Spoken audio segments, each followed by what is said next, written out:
How's everyone doing? Pat here from Tour Physio Performance, and today I want to carry on talking about if you have a limitation in external rotation in your lead hip and you have a hard time getting to that backswing or completing our backswing, go back and check that last video I just came out with. That's going to give you a few different ideas that you can look at in your setup and your swing to help you with working around that limitation in that hip. So those are going to be the best things to help you go out and compete with what you have right now. But what this video I want to do is I want to show you how we can work on that external rotation and try to get rid of that limitation and gain a little bit more mobility in that hip.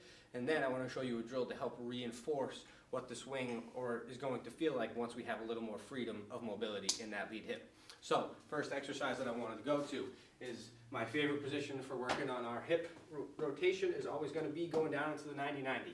So what I want to do is we're going to get down into a 90-90 position. So from here, in the seated position, I have a 90-degree angle on my front leg, 90-degree angle on my back leg. This shin is running right in line with this foot. So from there, what we're going to do is we're going to work on external rotation of this back leg. So what I like to do is I grab onto my pelvis and make sure that I'm holding my pelvis, rotate it a little bit forward, and make sure that it does not move. So from here, what we're trying to do for this drill is we're going to try to pick our knee up as high as we possibly can, but not rotating the rest of the pelvis, the rest of the body. So a good rep would look like this. I'm maintaining that pelvis position, making sure I'm having that feedback with my hand.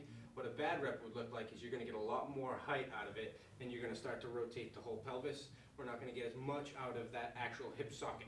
So we're going to go through 8 to 10 there, rotate over, make sure you're getting both sides. Just because you're limited in one side, we still want to work on both sides. So 8 to 10, 3 sets there. So once you've done that, and you've freed up a little bit of mobility in that hip, and we got some fluid going, some blood pumping in that hip, now I want to reinforce what it's going to feel like when we're going through our backswing. So I have a light medicine ball here, nothing too crazy, and I want you to take a biggest backswing as you possibly can. I'm going to have you release that heel, and we're going to try to get as much rotation, close those hips down, and really get those hands all the way away from me, and then come back to the middle. So from here, big turn, as much as we possibly can, let that heel come off the ground, and then come back down. So we're reinforcing in our brain that we are trying to get the biggest turn now when I have a little bit more mobility in that hip. Give that a try.